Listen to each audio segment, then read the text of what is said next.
subscribe and tap the bell. Twice a day, we bring you the real words of the Stoics, not paraphrased, not softened. In the year 64, a fire broke out in the Roman colony of Lyon and burned the entire city to the ground in a single night. When Seneca heard the news, he wrote a letter to his friend Lucilius that didn't console him with hope. It did the opposite. Seneca told him to expect this, not Lyon specifically, but exactly this kind of total, sudden loss, at any time, to anyone, including himself. That letter is the clearest surviving explanation of a Stoic habit called Premeditatio Malorum, the premeditation of evils. Not worry. A specific, deliberate exercise, done on purpose, before anything has gone wrong. Here's Seneca's own reasoning for why he did it, translated here by Richard Gummere: nothing ought to be unexpected by us. Our minds should be sent forward in advance to meet all problems, and we should consider, not what is wont to happen, but what can happen. He wasn't guessing at disaster. He was running the numbers on what a human life actually permits, and concluding that almost nothing is off the table. The famous line from that same letter still gets quoted today: whatever can happen at any time can happen today. This is where Premeditatio Malorum splits sharply from anxiety, even though from the outside they can look identical. Anxiety spins on maybes without end, rehearsing the same fear over and over with no exit. Seneca's exercise has a destination. You picture the ship sinking, the fortune lost, the diagnosis arriving, you sit with it until it stops being unthinkable, and then you stop, because the point was never to suffer in advance. The point was to remove the shock. He robs present ills of their power, Seneca wrote, who has perceived their coming beforehand. Marcus Aurelius, writing his private notebook a century later, ran a version of the same drill every morning before leaving his tent.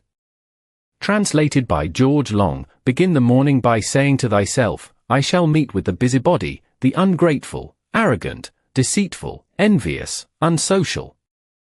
All these things happen to them by reason of their ignorance. He wasn't predicting a uniquely bad day.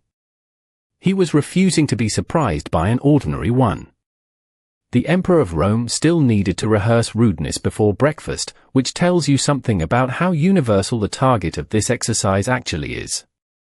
Marcus takes the same method to the largest loss there is, not just the small daily frictions.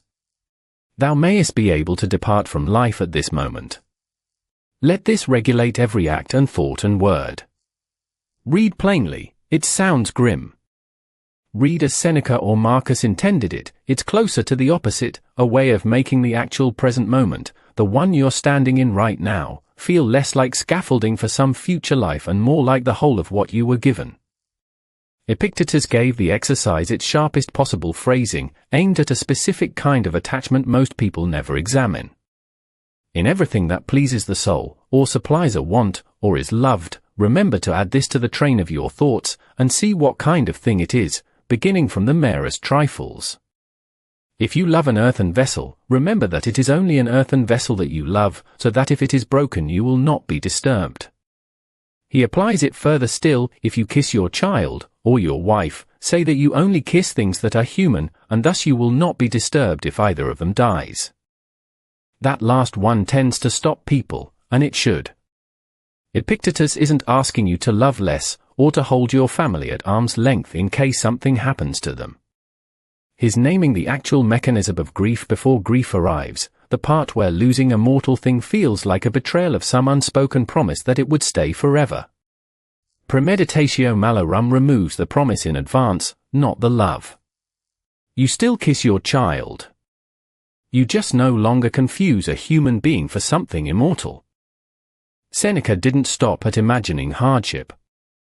In one letter he described setting aside a real block of days to actually live it.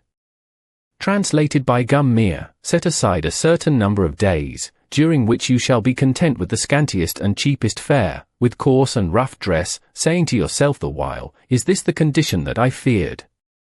He wanted Lucilius to test the fear against reality rather than just picture it, on the theory that most people are more afraid of poverty as an idea than they would actually be afraid of poverty as a live Tuesday.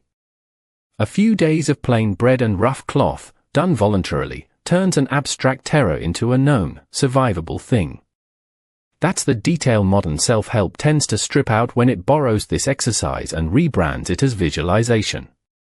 The popular version asks you to picture success, the win, the promotion, the goal already achieved, on the theory that seeing it primes you to reach it. Seneca and Marcus ran their imaginations in the opposite direction, on purpose, because the goal was never motivation. It was reducing the leverage that fear holds over you when it's left unexamined, sitting in the back of the mind, undefined and therefore infinite. Defined, it shrinks to a specific, finite, survivable thing, coarse bread, cheap cloth, a burned city, a death that was always coming regardless. None of this worked as a party trick for the Stoics themselves.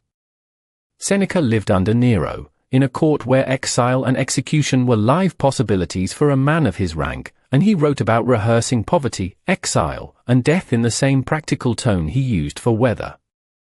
Marcus buried multiple children and ruled through a plague that entered Roman cities. The exercise wasn't theoretical for either of them.